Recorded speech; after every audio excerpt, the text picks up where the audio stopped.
성경 말씀 함께 보겠습니다. 오늘 함께 보실 말씀은 로마서 3장 23절입니다. 다 같이 한 절입니다. 한 목소리로 함께 말씀을 합독하도록 하겠습니다. 시작. 모든 사람이 죄를 범하였음에 하나님의 영광에 이르지 못하더니. 아멘. 자, 오늘 함께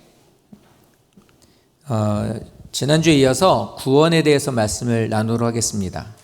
내 믿음이 진짜 구원에 이르는 믿음인가? 우리가 이것에 대해서 지난주에 함께 말씀을 나눴죠. 그리고 구원을 우리가 왜 받아야 되는가?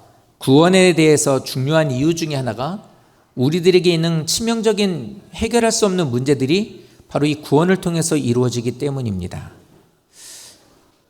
성도님들, 예배 시간에 특송하는 거에 박수 치면 안 된다는 거 잊으신 거 아니죠? 누구한테 박수를 치고 누구에게 칭찬을 하는 것인지 생각하셔야 된다고 말씀드렸습니다. 예배 시간에 특송이 있다고 해서 박수 치는 거는 그 사람들한테 하는 거라 안 되는 거예요. 누구한테 영광을 돌리는 거예요? 안 되거든요. 그러니까 우리는 아멘으로 화답을 하고 하나님께 돌리는 거예요. 찬양 집회할 때마다 인도자들이 하나님께 영광의 박수를 이라고 하는데 그 상당히 헷갈려요. 앞에서 열심히 밴드를 했던 사람들이가 노래를 한 사람한테 박수를 쳐주는 건지 진짜 하나님한테 하는 건지 그 자리에 서 있을 때 늘 그것 때문에 좀 고민이 돼요. 그래서 예배 시간에는 박수 치는 거 아니에요. 하나님께만 영광을 돌리는 거지. 근데 오늘 유초등부 교사들이 했었던 내용이 뭐였냐면 하나님 나라예요. 가사 중에 하나님 나라가 이미 내 마음에, 이미 내 삶에 이미 이루어졌다고 말하고 있거든요. 아주 기본적인 거예요. 하나님 나라가 무엇이냐는 것에 대한 것. 교회학교에서 성경학교마다 아이들한테 가르치는 건 신앙의 아주 기초적인 것을 가르쳐요. 그래야 애들이 무너지지 않아요. 그래야 그 아이들이 자라났을 때 엉망으로 예배드리는 자가 되지 않아요. 그렇게 됐을 때 그들이 세상에 나갔을 때도 그 풍파 가운데서도 믿음을 견뎌낸다고, 믿음으로. 오늘도 마찬가지예요. 우리들이 지난주도 우리가 나눴던 말씀이고 또 오늘도 이렇게 우리들에게 들려주는 이 말씀은 우리들이 신앙생활하는데 아주 기초적인 것들이에요. 이것에 대한 것을 잘 가슴에 새기시고 마음에 두고 이것에 대한 것을 중심을 잘 잡고 계셔야 우리가 세상을 살아가면서 어떤 것으로도 흔들리지 않게 돼요. 오늘 이 말씀이 성도님들에게도 다시 다 알고 있는 말이에요. 그래서 우리가 새로운 무엇인가를 알려고 하는 것이 설교 말씀이 아니라 알고 있는 바에 대한 것을 내게 다시 한번 각인하고 그대로 살아가는 것이 우리들에게 주시는 말씀이라는 걸 잘 기억하셨으면 좋겠습니다. 사람들이 구원이라고 하는 것을 입으로는 믿음으로 구원을 받는다고 말을 하지만 실질적으로 구원을 받으셨습니까? 라고 생각할 때 제일 많이 생각하는 것은 종교 행위를 하면 구원받을 수 있을 거라는 생각이에요. 그래서 더럽고 악함이 하나님이 아니라고 하는 것을 열심히 하고 있으면서도 나는 교회로 오면 구원받을 수 있다는 생각을 하죠. 일부 중에는 교회를 열심히 하고 참여를 열심히 하는 이들에게 구원이 있다고 생각하는 이들도 많아요. 그렇게 해야 하나님께 나는 인정받을 수 있을 거라고. 근데 성경은 그렇게 말씀하고 있지 않아요. 구원이라는 것은 하나님께서 우리들에게 주시는 선물이라고 말합니다. 선물이라는 것은 물론 인간의 입장에서는 자격이 되는 이들에게 주는 것이 있죠. 그거는 선물이라고 말하지 않고 보통 상급이라고 말합니다. 선물이라 함은 내게 있는 어떤 것에 대한 것이 없어요. 이거 저한테 왜 주세요? 라고 물었을 때 내가 갖고 있는 받을 만한 자격이나 조건이나 이유가 없어요. 그 왜 주세요? 라고 하면 그냥이요? 라고 하는 분들 많다고요. 성도님들이 누군가에게 교회에서 호의를 베풀거나 무엇인가를 섬길 때 아마 이런 일들이 많을 거예요. 성도님들이 주일이면 오셔서 헌신하는데 물론 이렇게 얘기하죠. 왜 헌신하십니까? 그러면 어쩔 수 없어서요. 하라고 하니까요. 물론 이럴 수도 있겠죠. 근데 만약에 누군가에게 나에게 무엇을 주신다면 왜 주세요? 라고 물으면 사실 그거에 대한 답이 무엇 때문이요? 라고 하는 것도 있지만 그거를 말하기 앞서 뭐라고 얘기하냐면 그냥이요 이렇게 할 때가 많아요. 선물이라는 것은 자격이나 대가와 조건을 말하지 않는다는 말입니다. 그래서 우리들에게 이렇게 말씀하고 있는 거예요. 로마서에 있는 말씀도 그 말을 하죠. 사람의 공로로 구원받는 것이 아니라고. 하나님이 주시는 선물은 사랑 때문이지, 너를 사랑하기 때문이지 네가 무엇을 했기 때문이 아니라고 우리들에게 말을 해요. 그래서 하나님께로부터 받은 구원은, 그래서 말할 수 없는 그 이유 없고 조건도 없이 나에게 베풀어 주시는 그 선물을 우리는 은혜라고 말합니다. 그러니까 은혜라는 것은요, 죄인인 우리에게는 아무 공로도 없고 아무 자격도 없지만 하나님께로부터 일방적으로 베풀어 주시는 것들이에요. 만약에 우리들이 자격과 조건이 돼서 구원을 받았다면 천국 가서 다 그런 사람들은 큰 소리 치고 다닐 거예요. 너 나만큼 했어? 당신 순교라는 거 해봤어요? 당신 복음 전해봤어요? 복음 전하다 매 맞아봤어요? 나는 몇 번이나 했는데. 그럼 그런 것도 안 하고 뭐 하셨어요? 아마 이렇게 되지 않을까요? 그런데 하나님 나라 가면 그 누구도 그 얘기를 하지 않는데요. 왜요? 모두가 자격과 조건이 없는 연약한 죄인인 것을 다 알기 때문에, 그런 나를 하나님의 은혜로, 나를 그 선물로 나를 하나님께서 베풀어 주시고 써주신 것이지, 그래서 모든 것들이 다 하나님 앞에 땡큐인 거예요. 하나님만이 하신다고. 주님이 아니셨다면 있을 수 없다고 말하게 된다고 말하는 겁니다. 이게 바로 우리에게 말씀하시는 하나님이 주시는 구원이라는 선물입니다. 지난주에 이제 말씀이 연결이 돼서 이렇게 보는 거예요. 또 하나, 오늘은 이런 쪽으로 한번 보려고 합니다. 구원을 받아야 되는 이유가 있습니다. 구원을 받는 것은 왜 그러냐면 인간의 힘으로 해결할 수 없는 치명적인 것들을 해결해 주기 때문이에요. 그것을 오늘 말씀을 드리려고 합니다. 첫 번째는 죄 문제를 해결해 주는 게 구원이에요. 그래서 우리들의 이 성경 말씀에서 오늘 읽으셨던 말씀처럼 보시면 이렇게 말하고 있어요. 하나님의 영광에 이르지 못한다고. 우리는 하나님의 영광에 이르지 못해요. 하나님의 영광에 이르지 못한다라는 말은 천국에 들어가지 못한다라는 말도 물론 맞지만 그것만을 말하지는 않아요. 천국에 이르지 못한다라는 것, 하나님 영광에 이르지 못한다라는 이 말 이전에 더 중요한 것은 뭐냐면, 하나님은 우리를 하나님의 뜻대로 창조하셨거든요. 하나님의 형상을 닮게 만들었다고요. 우리 모두는 다 하나님을 닮았어요.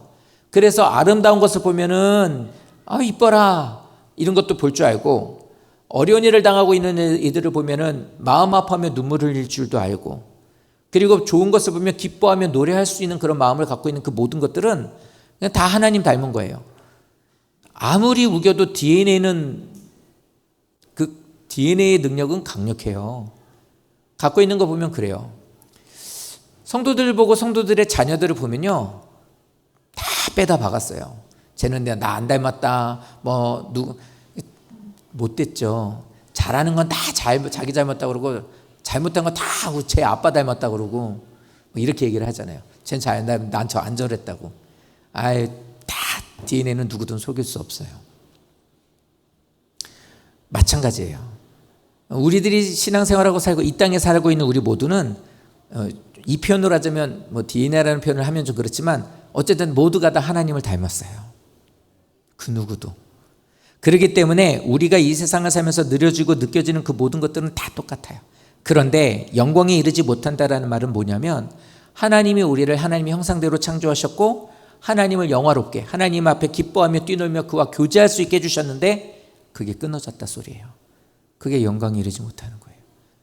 우리들은 하나님 앞에 죄로 인해서 영광을 잃어버리게 됐어요. 그래서 하나님의 형상을 닮아 있는 그 모습으로 살아가고 하나님과 교제를 하게 되어 있는데, 죄로 인하여 우리는 이거를 끊어버리게 되고 잃어버리게 된 겁니다.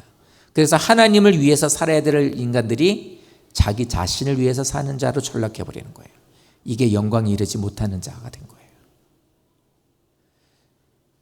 우리들의 삶의 구원이라는 것이 내게 있을 때, 하나님 앞에 구원받은 자가 되셨다면 하나님과 깊은 교제를 이루게 돼요. 그래서 신앙생활 하시면서 내가 가고 있는 이 길이 하나님이 기뻐하시는가 아닌가를 생각을 하게 된다고요. 그런데 죄로 인해서 내가 계속해서 이게 굳어져 버리게 되면 하나님을 위해서는 예배만 드리면 돼, 일요일만 가면 돼, 그리고 나머지 모든 시간은 자기를 위해서 쓰게 되는 모습이 되어버리게 돼요. 자기의 이익을 위해서는 잠도 안 자고 자기 몸이 부서져라 일도 하고 그 모든 피곤과 모든 수모와 힘들고 고난받는 것도 다 감수하지만 하나님께로 나아가는 것에 대한 수고로움조차도 사실은 안 하려고 하는 게 죄로 가득하게 된 영광에 이르지 못한 우리들의 모습이라고 말하는 거예요. 그래서 하나님과 교제해야 할 사람이 하나님을 떠나게 되는 것, 이게 죄로 인해서 찾아오게 된 가장 큰 비극입니다. 그러니까 머리로만 알고 있는 거예요. 교회 다니는 거야. 교회 다녀야 되죠. 하나님 앞에 예배 잘해야 되죠. 이게 앵무새 같아요. 그냥 말로만 하는 거예요. 모든 걸 머리로만. 그리고 몸은 언제나 세상으로, 내 마음은 세상에서 있어야 될 것들을 향하여 달려가고 있는 거예요.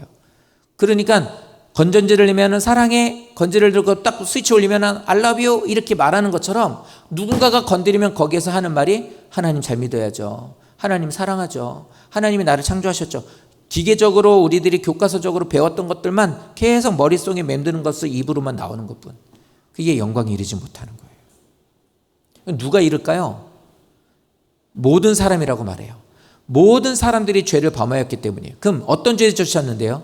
어떤 죄를 지셨기 때문에 그렇게 됐나요? 이것 때문에 사실 우리가 올무에 걸릴 때가 많아요. 그래서 믿음 생활하면서 나는 과거에 이런 죄가 있어서 맞아, 그래서 나는 그래도 이렇게 생각되는 사람이 있는가 하면 나는 그런 죄가 없는데 이러면서 자기는 의인이라고 생각하고 사는 사람들도 있단 말이에요.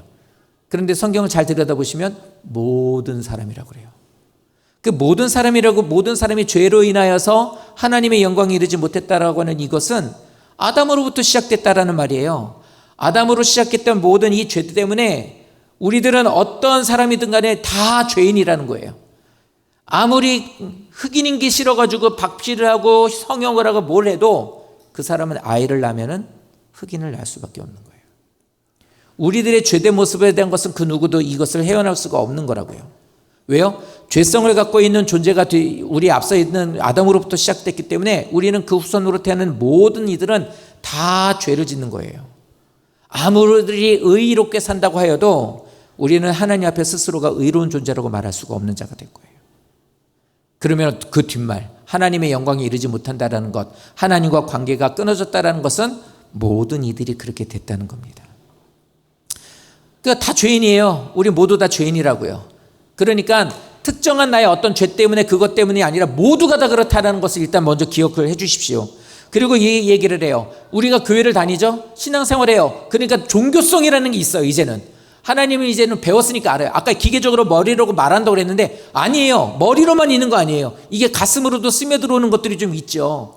다 위에만 머물러 있는 게 아니라 내려오는 게 있어요.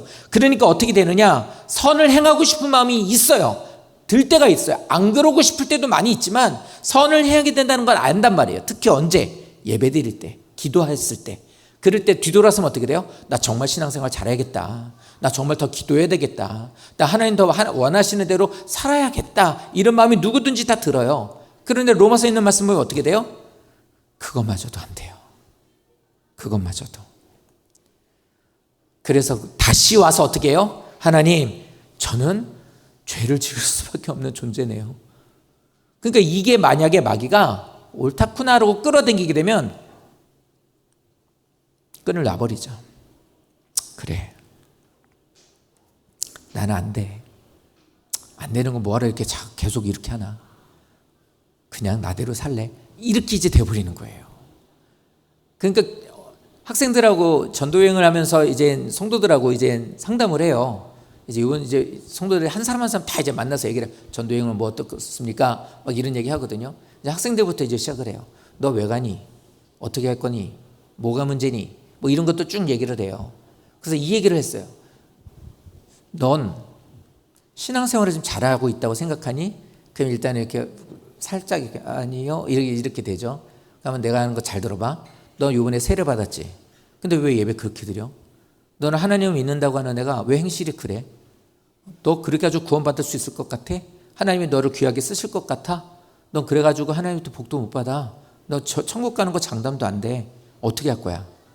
이러면 얘기할 때마다 고개가 떨어지죠. 이게 하다 보면 어떻게 되면 이게 머리가 이러고 있어요. 그래서 제가 그 얘기를 해요. 걔를 보면서 고개 들어봐. 그러면 들죠? 어때? 그러면 다 맞는 말이라는 거예요. 네, 성도님들, 이 세상의 그 누구도 우리한테 그렇게 말 할 수 없어요. 그걸 뭐라고 말하는 줄 아니? 그걸 정죄라고 그래. 근데 예수님도 가늠한 여인 앞에서 이렇게 정죄하지 않으셨거든. 고개 떨굴 필요 없어. 하나님은 우리에게 그걸 말하지 않아. 설령 그게 말하는 게 만약에 누군가 그렇게 말하면 그건 마귀야.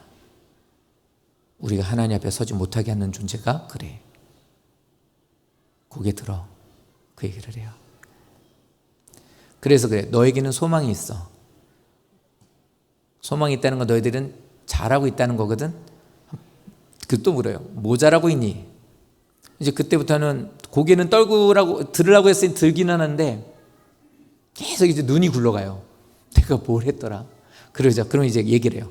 너 기도 많이 안 했니? 그럼 예배는 잘 못 드리지 맨날 멍 때리고. 그럼 이제 또 떨어지기 시작해요. 그러면서 얘기를 해요. 정죄를 당하지 않는데 너에게 소망이 있다는 말이 뭘 했지를 생각하지 마. 물어볼게. 일요일이 되면 친구들이 놀자고 하지. 그런데요. 뭐 어디 가자고 하지. 그런다는 거예요. 너 근데 매 주마다 예배 나오잖아. 맞대는 거예요. 야, 네 안에 하나님이 없으면 그거를 거절하고 주일날 와서 예배 드리는 건 불가능해. 그게 소망이 있는 거야. 대단한 거거든. 놀고 싶은 욕심과 유혹이 있는데 그거를 거절하고 하나님께로 나와 예배를 드린다? 그거는 하나님이 네 안에 계시지 않으면 불가능한 거야. 그래서 너는 소망이 있는 거야. 성도님들, 오늘 이 말씀은 우리들에게 이걸 알려줘요. 내가 원하는 바 선을 행하고 싶고 그래야 된다는 건 알고 있으면서도 나는 오히려 하다 보니 더 악을 행하고 있는 자가 되었습니다. 이게 죄악 안에 있는 사람이 죄를 짓고 있는 우리들이거든요. 그러니까 이 치명적인 죄에 대한 올무는 누구도 벗어날 수가 없어요. 자, 그럼 죄라는 것을 조금 더 보면 이렇습니다. 죄라는 것은 하나님 말씀에 불순종하는 게 죄예요. 뭐가 죄냐? 불순종이에요. 그러니까 뭐냐? 아담과 하와가 선악과를 따먹지 않습니까? 그거는 하나님 말씀에 불순종한 거잖아요. 그래서 어떤 사람들은 이 얘기를 해요. 근데 하나님 좀 너무하신 거 아니냐? 그거 하나 따먹었다고 그렇게까지 쫓아낼 일이에요? 그건 너무한 거 아닌가요? 그 많은 열매 중에 하나 따먹었는데 또 그럴 수도 있는 거지, 살다 보면. 이렇게 얘기를 한단 말이에요. 맞죠? 하나님도 그건 분명 그러셨을 거예요. 그래서 하나님은 우리에게도 그렇지만 아담에게도 계속 기회를 줬어요. 뭐죠? 이거는 이렇게는 안 하셨겠고, 물어요. 아담아 어디냐? 라고. 근데 어디가 있었어요? 숨었단 말이에요. 그러고서 누가 그걸 먹게 했냐 그랬을 때 누굴 얘기해요? 제 마누라 가요. 그럼 하와에게 누가 이랬냐? 저 뱀 새끼가요. 이렇게 되는 거예요. 내가 아니에요. 저 여자가 져서 먹었어요. 아니에요. 뱀이 그랬어요. 기회를 줬을 때 만약에 거기서 하나님 죄송해요 했다면, 즉 하나님의 형상을 닮은 우리들이 하나님 앞으로 나가 엎드렸다면 그들의 말처럼 그거 가지고 하나님 그러시진 않았을 거라고요. 그런데 어떻게 하죠? 그들은 다 거부해요. 근데 그 불순종이 원인이 뭐냐는 거예요. 맛있게 생겼다? 하품하고 있는데 뚝 떨어져서 꿀꺽했다? 이런 게 아니란 말이에요. 창세기 3장 말씀에 보면 그 먹은 이유가 뭐였냐면 하나님과 같이 되고 싶은 마음이 있었기 때문이라는 거예요.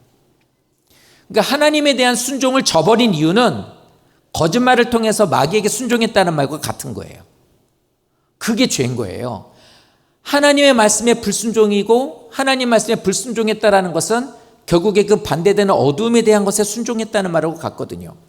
일요일이면 교회 가지 말고 우리랑 어디 요번에 뭐 갈 건데 뭐 먹을 건데 놀러 갈 건데 가자라는 말을 들었을 때 그 말에 대한 것에 대한 것은 안 돼. 하나님의 형상을 입었으니 나는 하나님의 영광에 이르는 자가 되도록 인도해 주셨으니 나는 하나님 앞에 온전하게 예배하는 자가 될 거야 라고 뒤돌아서는 것이 곧 하나님을 향한 순종이었는데, 순종하지 않는다라는 것은 결국에는 그거 유혹을 주는 그 대상이 되는 마귀에게 순종했다는 말과 똑같은 거거든요. 그러니까 이 사실을 모르게 자기 자신이 죄인임을 인정하는 것이 우리들에겐 되게 중요해요. 요한일서에 있는 말씀이고 우리가 참회 기도를 드리자라고 할 때 거기에 늘 써있는 요한일서 1장 8절 말씀은 성도님들이 꼭 기억하고 계셔야 돼요. 뭐냐? 우리들이 먼저 죄인인 것을 고백하는 게 중요한 거예요. 하나님은 모든 사람에게 다 물어요.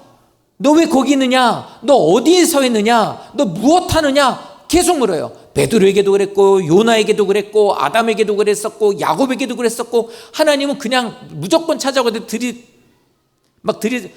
문 부시고 와가지고 너 나와 이게 아니라 우리에게 어디에 있니? 뭐 하고 있니? 너 왜 그러고 있니? 심지어는 어떻게 해요? 너 지금 죄가 너를 지금 삼키려고 너 기다리고 있으니까 조심해 라고 가인에게는 하나님은 그렇게까지 경고해요. 그런데 어떻게 해요? 안 한단 말이에요.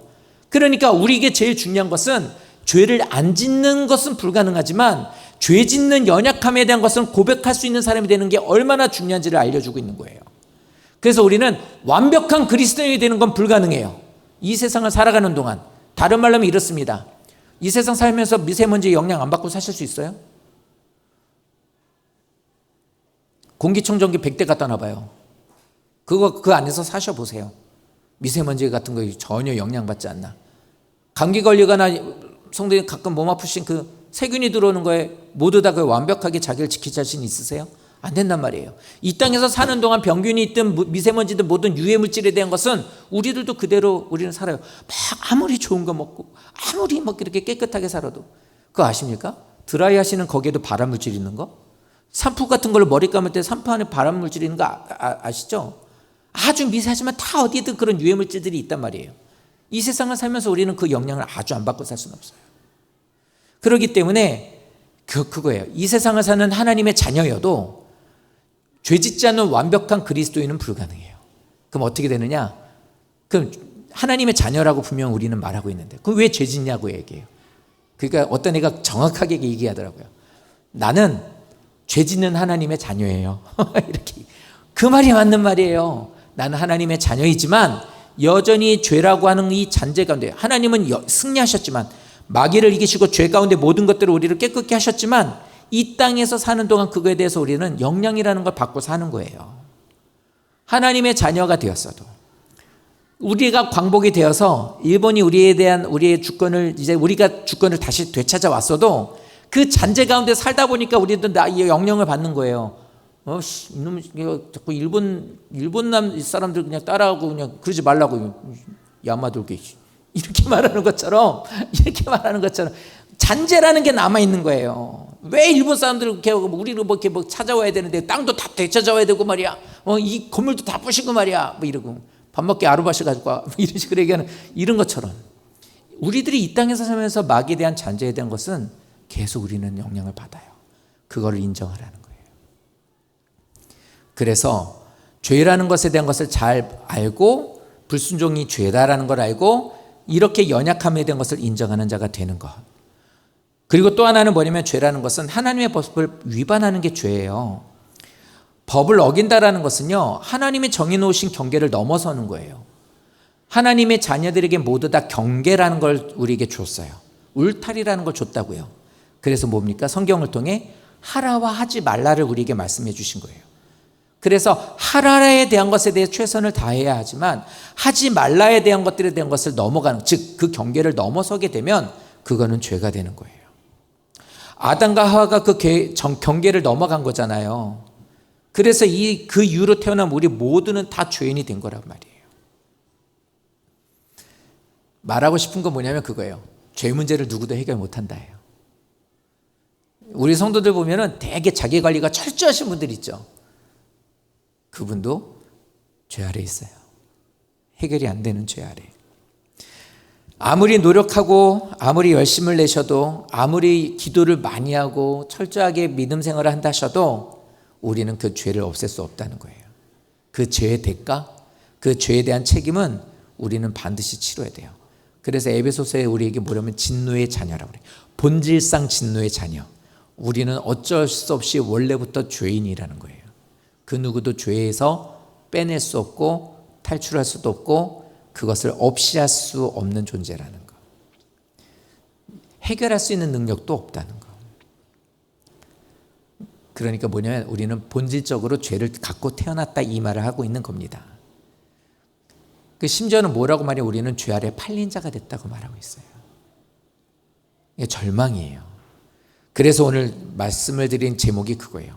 치명적인 우리들에게 있는 문제를 해결해 줄 수 있는 것은 이거라고요. 자, 이 문제를 해결하기 위한 방법은 아무것도 없어요. 이 세상에. 그래서 하나님이 예수님을 이 땅에 보낸 거예요. 예수 그리스도를 통해서 우리들이 이것을 해결할 수 있기 때문에 우리의 죄를 대신해서 십자가를 지시고 우리가 받아야 될 그 모든 죄의 대가를 있는 그 심판이라는 것을 우리가 받아야 되는데, 이것을 예수님께서 대신 십자가를 지시고 부활하심으로 인해서 그 죄와 사망의 권세를 이기신 거예요. 방법이 그것밖에 없었던 거죠. 그래서 우리가 예수를 믿는 그 순간에, 나중이 아니라 예수를 믿는 그 순간, 지금 말씀드린 것처럼 죄 아래서 나는 어떻게 할 수 있는 게 없구나, 나는 진짜 죄 아래서 이렇게 죽는 것이 당연하구나 라는 것을 인정하신 이후에 해결할 수 있는 방법은, 우리를 하나님의 형상으로 닮게 하신 하나님이, 당신을 닮게 하신 하나님이 우리를 사랑하셔서 예수 그리스도를 통해 십자가를 지시고 죽게 하심으로 해서 내 죄값을 다 담당하게 하셨다라는 것을 믿게 되는 그 순간, 이 모든 것들이, 그것이 우리에게 적용되는 거예요. 이것을 믿게 되었을 때 이 사람은 죄사함을 받고 깨끗함을 받고 우리는 의롭다 하심을 얻게 된다고 말하고 있는 거예요. 이게 산수와 인간적인 상식으로는 이해할 수 없는 일들이에요. 그걸 믿는다고 죄값이 다 씻어졌다고? 이게 인간적으로는 불가능한 것 같아요. 이해가 안 돼요. 그런데 하나님은 나를 위해서 십자가를, 예수님이 하나님의 아들이 이 땅에 오셨고 그가 네 죄값을 대신해서 십자가를 지셨고, 그 죄를 십자가를 지심으로 인하여서 네 죄는 사함받은 거야. 그리고 그가 부활하심으로 인하여 너는 그 주님을 따라 주님처럼 부활의 존재가 되게 된 거야. 이게 믿어진다는 거, 이것을 믿는다는 것이 우리들에게는 의롭다 하심이 되는 거예요. 이제 너는 새롭게 됐다, 이 말이에요. 그래서 이걸 꼭 기억해 주십시오. 구원이라 함은 예수님께서 십자가를 지시고 다시 살아나신 것을 믿는 사람에게 하나님께서 거저 베풀어 주시는 선물인 거예요. 대가 없고 조건 없어요. 믿어지십니까? 라고 했을 때, 그게 믿어질 때, 그것이 내 것이라는 것을 믿을 때, 이것이 우리에게 이루어지는 게 구원이라는 거예요. 그래서 예수님께서 우리 죄를 대신 담당하시기 때문에 죄의 형벌과 책임져 주셨다는 것을 우리가 믿고 이것이 다 해결되었기 때문에 우리는 더 이상 죄 아래 있지 않는 거예요. 그 누구도 정죄할 수 없다는 말이 그 말이에요. 그래서 예수님으로 인해서 우리는 죽음으로 내몰았었던 그 나를 죄로 모든 것으로 내몰렸었던 근본적인 그 모든 죄의 문제가 해결이 된 겁니다. 죄의 문제는 나를 위해서 이 땅에 오신 예수를 그리스도로 구원자로 믿는 그 구원으로 받아들일 때, 그 구원을 받을 때 해결될 수 있는 거라고 우리에게 말씀하고 있는 거예요. 그래서 로마서 8장 이렇게 말씀하고 있어요. 구원이라는 것은 죄와 죽음의 힘에서 나를 벗어나게 하셔서 성령님의 인도하심을 따라 살 때 하나님과 함께하는 것을 통해서 이루어지는 거라고. 구원받은 성도란 죄에 대한 것에서 벗어나서, 이젠 여전히 죄는 짓지만 죄를 짓는 것을 당연히 여기는 건 아니에요. 막 살아도 되는구나가 아니에요. 구원해 주셨어요. 우리를 살게 해주셨죠. 그러면 살게 해주신 하나님께 감사하면서 성령님이 인도해 주시는 그 길을 따라가는 우리들이 되어야 되는 거예요. 이게 하나님과 함께 사는 거예요. 그러니까 우리에게 주신 그 말씀을 알고 그대로 살아가려고 따라가는 겁니다. 그러니까 하나님은 물에서 건져줬어요. 죽을 뻔한 거 살려줬어요. 노예로 잡혀가가지고 영원히 종살이 할 사람을 살려줬고 다시 옷을 싹 갈아입혀줬어요. 깨끗하게 해주시고 건강하게 해주셨어요. 그리고 걸어가라고 합니다. 자, 가 이제. 그러고서 뒤에서 이렇게 갈 때 삐뚤삐뚤 가면 저걸 내가 저딴 거를 내가 살려놔가지고 똑바로 걷지도 못하고 저 하는 거 봐라 저거. 이렇게 말씀하기에 완벽한 걸 하나님 원하지 않아요. 그거를 하나님 원하지 않고 우리도 그렇게 살려고 하지 않아요. 우리 스스로가 한다고 그렇게 살려고 노력한다면 오히려 우리는 더 어려워질 거예요. 그럼 어떻게 되느냐? 이겁니다. 가다가요, 졸아요. 가다 졸아요. 그럼 어떻게 해요? 예! 이렇게 깨워요. 가요. 가는데 자꾸 오른쪽으로 이렇게 자꾸 이게 꺾어져요. 가다 보니까 한눈 파니까 이렇게 한쪽으로 이렇게 가요. 그럼 어떻게 돼요? 왼쪽. 그렇게 가면 안 돼. 이렇게 얘기를 해요. 야, 앞에 봐, 앞에. 저 웅덩이 있어. 이 얘기를 해요. 이게 성령님의 인도하심이에요. 똑바로 못 걷는 것을 뭐라 하는 게 아니라 가면서 하나님 나라에 이를 때까지 발이 미끄러져 실족되거나 하나님을 잃어버리지 않도록 우리에게 계속 사인을 보내주는 거예요. 그리 가면 큰일 나. 일어나야 돼. 앞을 잘 봐야 돼. 내 손 잡아. 내가 잡아줄게. 막아주기도 하고. 우리가 받고 가는 게 그거예요. 그래서 성령님의 인도하심을 받고 우리는 그 길을 함께 걷는 겁니다. 그래서 믿음이라는 것은 결국 하나님과 함께 부족하고 연약한 나의 손을 붙잡고 함께 가는 거예요. 잘 보십시오. 2살 되고 3살 된 애가 5살 된 애가 길을 가거나 그 아이가 살아갈 때 못 살아요. 못해요. 잘 못한다고요. 이거 진짜 맛있는 건데 이거 잘 가져가서 먹어. 감사하다고 어떻게 해요? 뛰어나가면 이게 막 이러니까 다 엎질러 버린단 말이에요. 그걸 누가 이 귀한 걸 줘요? 엄마가 따줘. 그러고 아주 중요한 거 아주 비싼 접시에다가 아니면 아주 그냥 정성껏 담근 것을 3살 되는 애한테 가져가서 이렇게 가요. 그걸 맡겨요? 못 맡겨요. 하민이한테 이거 아주 비싼 거니까 금덩어리를 주면서 이거 아빠 갖다 주라 그래. 이렇게 어떻게 하냐고요. 가다가 사탕 있으면 바꾸자 그러면 바꿀걸요? 핸드폰 좋은 거 주면서 게임 재미있는 거 보여주면 바꾸자면 바꿀 거라고요. 안 맡긴단 말이에요. 그럼 어떻게 하죠? 같이 가야죠. 가자. 밥 먹자. 그러면 어떻게 해요? 비싼 접시에 맛있는 음식을 담으면 엄마는 아빠가 들어야지. 그리고 애 손을 붙잡고 가자고 데려가는 거예요. 식당에서. 마찬가지예요. 우리들을 하나님께서 구원해 주셨다면 죄와 죽음의 힘에서 우리를 벗어나게 하셨어요. 그러면 우리의 손을 붙잡고 우리가 가야 할 길을 함께 걸어가시는 거예요. 그게 성령의 인도하심이라고요. 그러니까 잘 듣고 따라오시면 돼요. 근데 문제가 뭐예요? 안 듣는 게 문제예요. 여기에서도 싫다고 내가 고집 부리고 있으면 이제는 이거는 어디까지 이거를 다시 되찾아가 봐야 되냐면 내가 정말 구원받았나요? 내가 정말 이거를 하나님을 의지하고 있는 사람이 맞나를 돌아봐야 돼요. 2번째, 우리에게 치명적인 문제를 해결해 주신 것은 영적인 죽음의 문제입니다. 창세기에서 아까 말씀하신 것처럼 하나님 우리를 지으실 때 흙으로 사람을 만드셨다고 말해요. 흙으로 사람을 만드셨고요. 똑같아요. 돼지와 소와 개와 모든 짐승들하고 우리하고 똑같이 다 흙으로 만들었어요. 여기서 말하는 흙이라는 것은 아주 좋은 점토를 말하는 게 아니에요. 티끌이에요. 별로 좋지 않은 먼지 같은 존재인데 우리는 그걸로 지었어요. 그런데 그건 똑같은 짐승들하고 우리하고 똑같이 지었는데 뭐가 다를까? 우리는 좀 좋은 흙으로 지어서 인간이라고 한 거고 저런 짐승들은 어디 안 좋은 흙으로 지어서 나 중국산으로 지어가지고 그런 거냐? 그런 게 아니에요. 똑같이 우리는 다 그냥 흙이에요. 먼지 같고 티끌 같은. 근데 다른 게 뭐냐면 우리에게 생기를 불어넣으셨다고 말하고 있어요. 그래서 우리가 생명이 되었다고 말해요. 생명이 되었다라는 저 말이 뭐냐면 우리가 코에다가 생기를 불어넣어서 생명이 됐다고 말하죠. 생명이 됐다라는 게 뭐냐면 살아있는 영적인 존재가 됐다는 소리예요.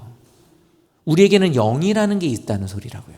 그럼 영이라고 있는 것이 뭐냐면 하나님과 교제할 수 있는 존재가 됐다는 소리예요. 그래서 돼지는 큐티를 하지 않아요. 자기의 삶에 있어 어떤 짐승들은 무엇이 있을 때 하나님을 향해서 그와 함께 교제가 이루어지지 않는단 말이에요.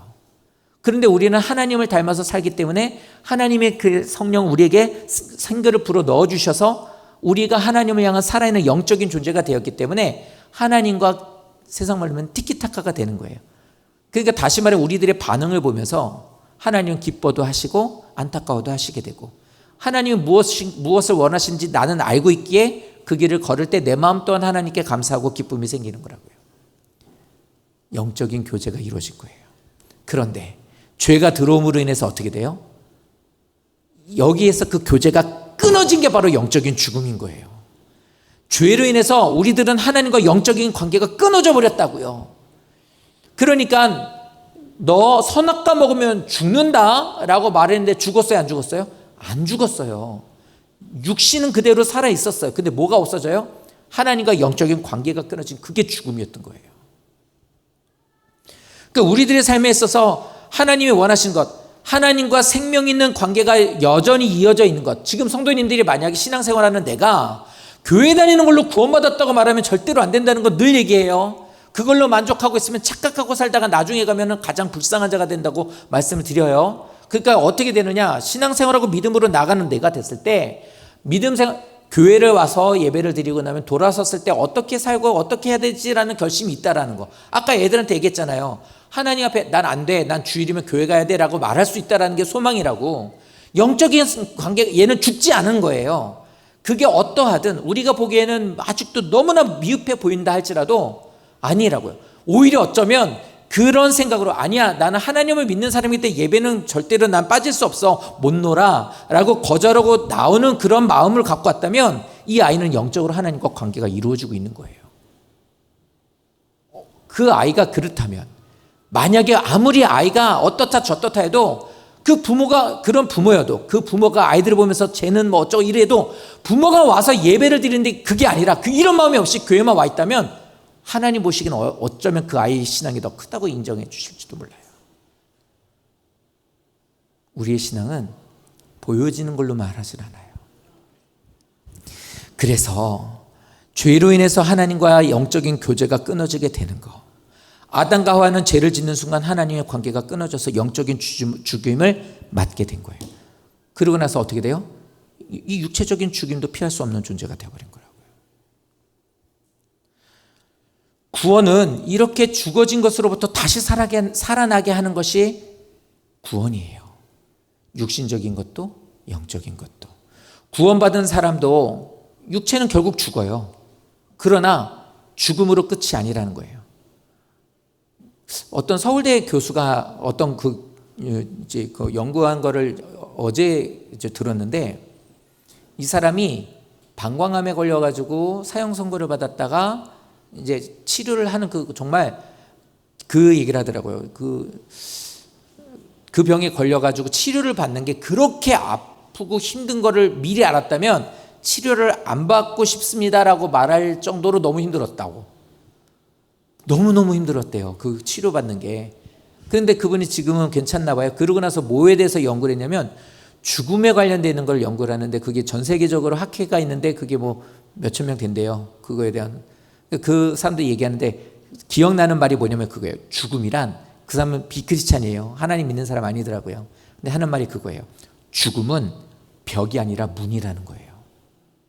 그래서 사후 세계라는 말도 우리들 많이 하지만 그 말은 뭐냐면 죽으면 끝이 아니라 옮겨지는 거라고 표현하더라고요. 믿지 않는 사람이 그렇게 얘기하는데 우리는 알고 있는 바가 있으니까 이게 많이 와닿더라고요. 표현이 좀 다를 뿐이죠. 그러니까 그러면서 죽기 전에 있었던 죽음 직전에 있는 사람, 막 죽은 사람, 뭐 그거 죽었다가 이렇게 뭐 기적적으로 산 사람, 죽을 뻔했던 사람에 대한 그 데이터를 쫙 모아가지고 그거 가지고 이제 쭉 얘기를 하는 거예요. 그 얘기를 들어보니까 죽음이라는 건 한마디로 말하면 그거예요. 벽이 아니라 문이라는 거. 우리들에게 지금 말씀하고 있는 영적인 죽음에 대한 얘기를 하고 싶어서 지금 이 얘기를 하는 거예요. 육신적인 죽음에 대한 것은 우리는 모두에게는 다 이렇게 죽는 것은 결과예요. 그런데 그게 끝이 아니라는 거예요. 세상 사람들도 그에 연구하는 사람들도 그게 끝이 아니라고 말을 하는데 교회를 다니고 하나님을 믿는다고 하는데 죽음이 끝이라고 하면 이 땅에서 사는 걸 전부로 여기는 사람이라면 아직 구원을 받을 수가 없는 거겠죠. 근데 구원받은 성도라면 그거를 꼭 기억해 주세요. 구원은 문을 열고 다른 곳으로 옮겨지는 것. 마지막 날에 영화로운 몸으로 다시 살아나서 영원한 생명을 누리게 되는 것까지도 그것을 우리에게 먼저 보여주신 것이 부활이라는 거. 이겁니다. 그래서 이 땅에서 사는 우리 모두가 하나님의 관계가 영적인 죽음은 결국에 죽어서 천국 간다로만 끝나는 게 아니라 지금 살아있는 우리가 구원받은 우리가 영적인 죽음에서 건져서 다시 살게 하신 것을 경험하고 있고 그걸 소유하신 성도님이라면 다시 살아남에 대한 것을 경험하고 누리고 사셔야 된다는 거예요. 즉 영적으로 하나님과 교제를 이루며 사는 자가 되는 것이 영적인 죽음에서 이제는 해방되어 구원받은 자의 모습이라고 말하는 겁니다. 이거를 알려주는 게 복음이에요. 이게 복음이에요. 그래서 복음은 죄인이 하나님과 화목하게 되었다라 이걸 알려주는 기쁜 소식이 복음인 거예요. 어떻게 해요? 알고 싶어요. 어떻게 나는 그 죽음에 대한 것을 해결해 주나요? 라고 해서 바로 인간의 힘으로는 해결할 수 없는 것을 하나님께서 그 아들을 보내셔서 십자가를 지고 우리의 죄를 사하시고 구원받게 하신 겁니다. 그리고 부활하심으로 우리가 어떻게 되는 것을 보여주신 겁니다. 라고 하는 것을 복음이라고 말하는 겁니다. 그러니 다른 복음은 없어요. 이 복음이 알고 있다 맨날 아는 얘기니까 알고 있는 내용이네가 아니에요. 우리는 모르는 내용을 가르치려고 하는 게 아니에요. 알고 있는 것을 우리는 잘 가고 계십니까? 그 신앙을 견고하게 잘 든든하게 세워가고 계십니까? 그 주님과 동행하고 계십니까를 우리들에게 계속 알며 그를 되짚어보고 다시 성령의 손 붙잡고 그것에 감사하며 믿음으로 나가는 자가 되기 위해서 이 시간을 갖는 거란 말입니다. 그렇기 때문에 성도님들, 우리들은 이 사실을 알고 입술로 고백하는 그 사람이 구원받은 사람이라는 거예요. 그래서 누구든지 주 이름을 부르는 자는 구원을 받는다는 저 말은 그리스도를 구주로 이 사실 복음을 믿고 받아들였냐를 묻는 거예요.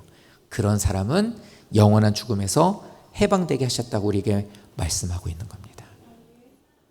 첫 번째는 죄의 문제. 해결할 수 없는 죄를 해결해 주셨고 영원한 죽음에 대한 것을 구원을 통해 해결해 주셨다는 거예요. 세 번째는 심판입니다. 심판에 대한 문제는 이거예요. 그 누구도 해결할 수 없어요. 데살로니가 전서에 있는 말씀의 맨 밑에 줄 보시면, 그 밑에서 그 바로 위에 줄 보시면 장래의 노하심에서 우리를 건지시는 예수라고 말해요. 이 장래의 노하심이라고 하는 이 말은 여기서 그것을 건졌다고 말하죠. 우리가 구원받았다는 이 말은 장래에 있을 죄에 대해서 그 죄로 인해 하나님의 노하심으로부터 우리를 구해 주셨다는 거예요. 그러니까 우리들의 죄로 인해서 결국에는 우리는 어떻게 합니까? 하나님의 노하심으로 인해서 받게 되는 게 심판인 거예요. 그러니까 모든 사람들은 자신의 그 죄로 인하여 하나님께로 돌이키지 않은 것으로 인하여 이 사람들은 심판을 받는 거예요. 마치 뭐 같으냐면 계속 경고를 하고 들어오라고 말씀하시고 하나님 외쳤는데도, 기회를 줬는데도 노아를 보면 오히려 비웃으며 자신들이 원하는 대로 계속 살고 있다가 어떻게 됩니까? 구원의 문이 닫혀버리는 것, 홍수가 나게 돼서 되는 것, 이걸 심판이라고 한단 말이에요. 그러니까 이 땅에 있는 모든 죄의 문제가 해결되지 않은 사람은 다 심판받는 거예요. 심판이라는 것은 뭐냐면 이제는 하나님과 정산하는 거예요. 너 어떤 거 한번 들여다보자. 내가 너의 삶을 내가 한번 저울질해 볼게. 하나님의 기준으로 살았는지 아닌지 한번 보자, 이거거든요. 그 누구도 피할 수가 없는 거예요. 그런데 이렇게 해주셨는데 이 많은 사람들이 이렇게 이제 살아가고 있는 이 상황 가운데서 이겁니다. 로마서 2장 5절 말씀을 보시면 이렇게 말하고 있어요. 예수를 믿는다는 것은요, 우리 죄에 대한 장래에 임할 하나님의 심판을 피하기 위해서라고 말하고 있는 거예요. 다시 말하면 구원받은 사람은 심판이 없다 소리예요. 심판이라는 말은 하나님 앞에 자신의 죄를 하나님이 내려놓으신 그 다리, 예수 그리스도라고 하는 그 방법을 받아들이지 않음으로 인해서 찾아오게 되는 그 마지막 때에 대해서 받게 되는 게 심판이라고 말하고 있는 거거든요. 그러니까 예수님께서는 우리들에게 심판을 대신 받으셨기 때문에 대신 나의 죄값을 지불하셨고 내가 죽어야 되는 사망을 대신 사망하셨고 내가 받아야 되는 심판을 예수님 대신 받으셨기 때문에 구원받은 이들에게는 심판이 없대요. 심판이 없는 거거든요. 그래서 그를 믿는 자는 심판대 앞에 세울 수가 없는 거예요. 오히려 그 안에서 담대하게 설 수 있게 되는 거예요. 예전에 어떤 분이 그 얘기를 하더라고요. 환상 가운데 그 얘기를 하는 걸 들었어요.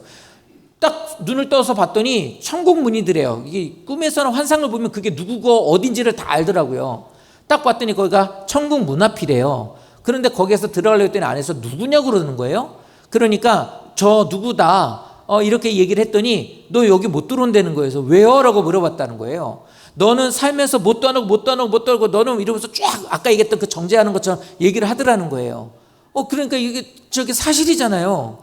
그거 구원 못 받는 거 같은데 자기는 이때까지 예수 믿었으니까 구원 받을 거라고 생각한 거죠. 그러니까 거기에서 어떻게 될지 모르겠다는 거예요. 왜요? 안녕히 계세요. 다음에 올게요가 안 되는 데가 나중에 그 문이에요.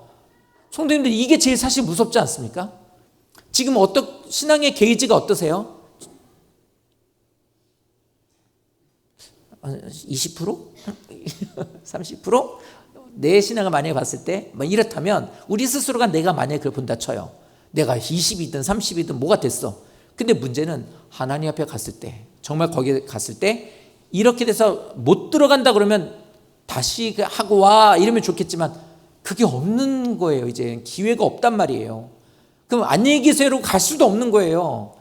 때를 써서라도 들어가야지. 안 그러면 어떻게 돼요? 이건 생각하고 말하고 싶지도 않아요. 그러니까 이분이 거기에서 그냥 나 어떡하지?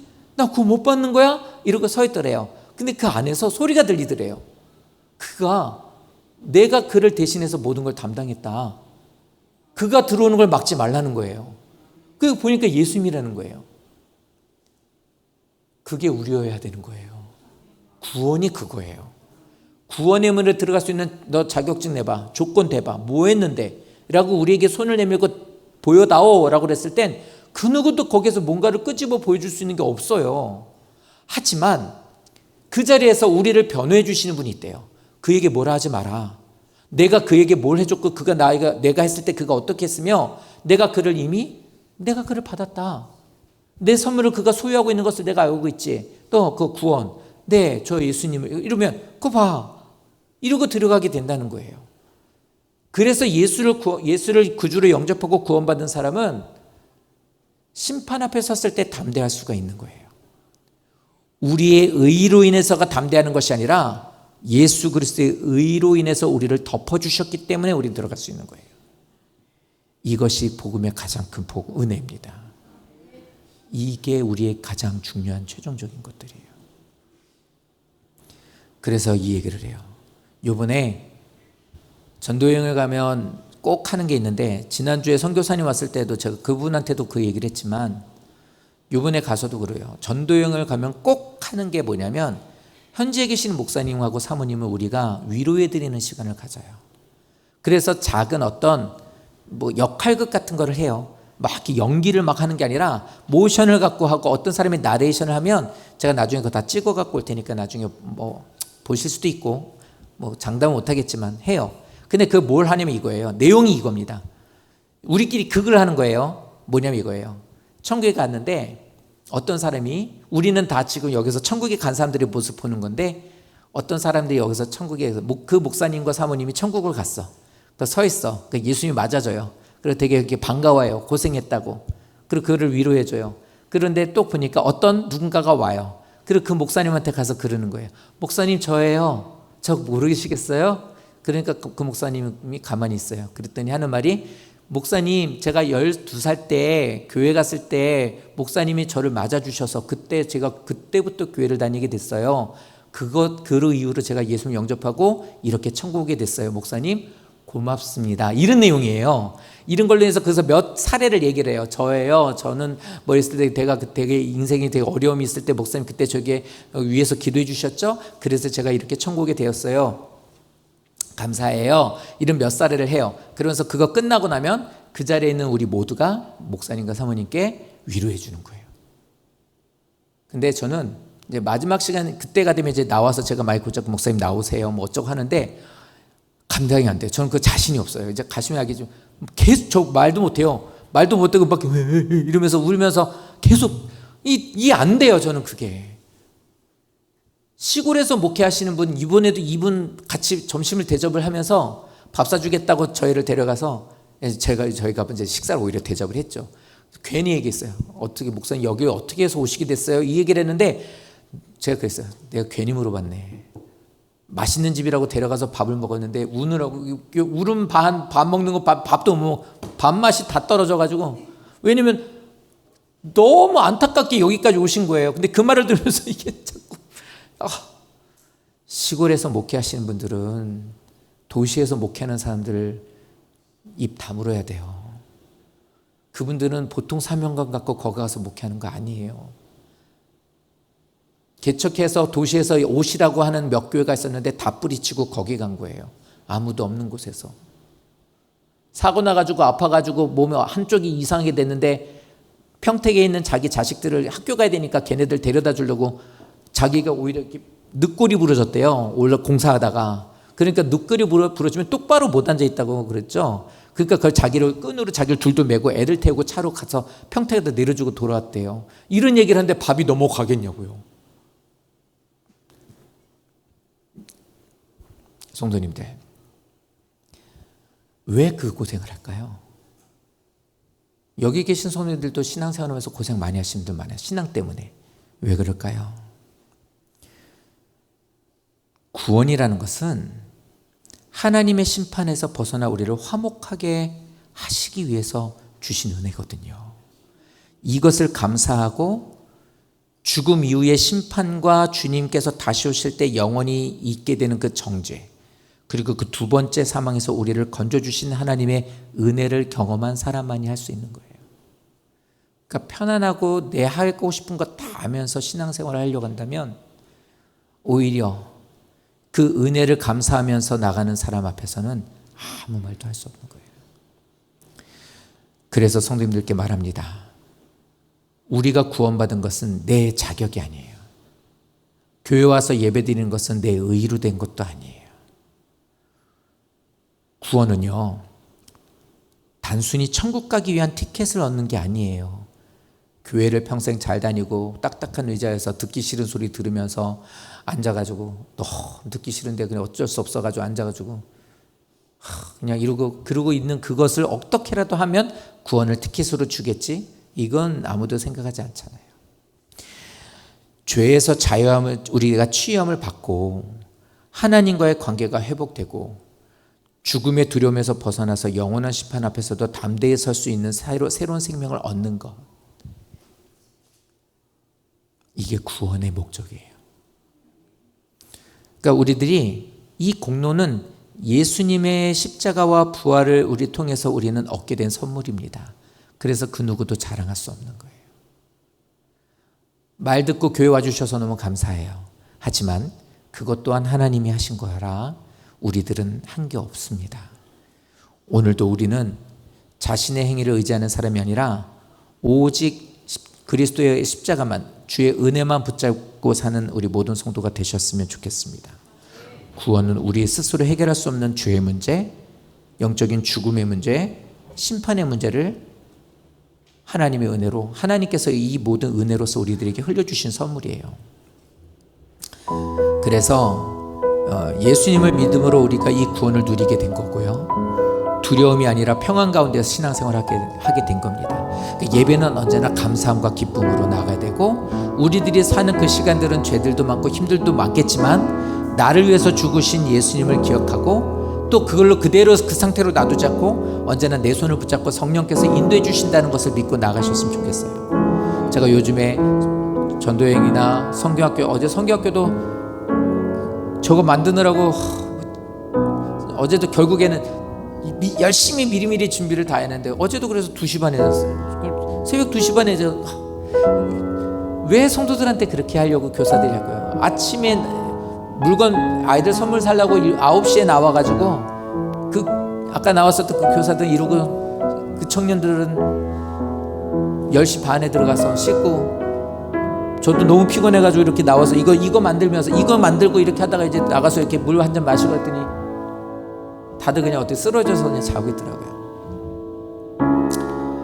사랑하는 성도들이 많이 저에게 감동도 받아요. 이럴 때가 되면. 아까 얘기했죠. 학생들하고 이제 그 교육을 하는데 얘기를 이렇게 들어보면서 그게 보니까 너무 고맙기도 하고 되게, 물론 엄마들 말을 들어보면 다 많이 다르지만 저는 그래도 그렇게, 그래서 어제 그러고서 가자, 오늘 늦게까지 했으니, 저 어제 3시간인가 교육했거든요. 밥 사줄게. 그래서 가서 밥도 먹고 더 덜어도 주고, 그 밝은 모습으로 얘기하는 그 모습 보면서 속으로는 늘 그래요. 그 믿음으로 계속 갔으면 좋겠다. 정말 그랬으면 좋겠어요. 이 시간에 예배드리는 성도들 가운데도 보면 저도 그래요. 하나님께서 그토록 사랑하셔서 예수님을 이 땅에 보내주시고 구원받게 해주신 대상들이시니까, 그 놀라운 선물을 받으신 분들이시니 우리 모두가 다 이 믿음으로 하나님 나라 갈 때까지 이 소망을 가지고 힘들더라도 성령님의 손을 붙잡고 늘 감사하며 나가는 성도 되셨으면 좋겠습니다. 이 놀라운 하나님의 사랑의 은혜를 끝까지 붙잡고 죄와 죽음과 심판에서 이기신 예수 그리스도를 기뻐하시면서 주님과 동행하시며 살아가는 모든 성도 되시기를 예수님 이름으로 축복합니다.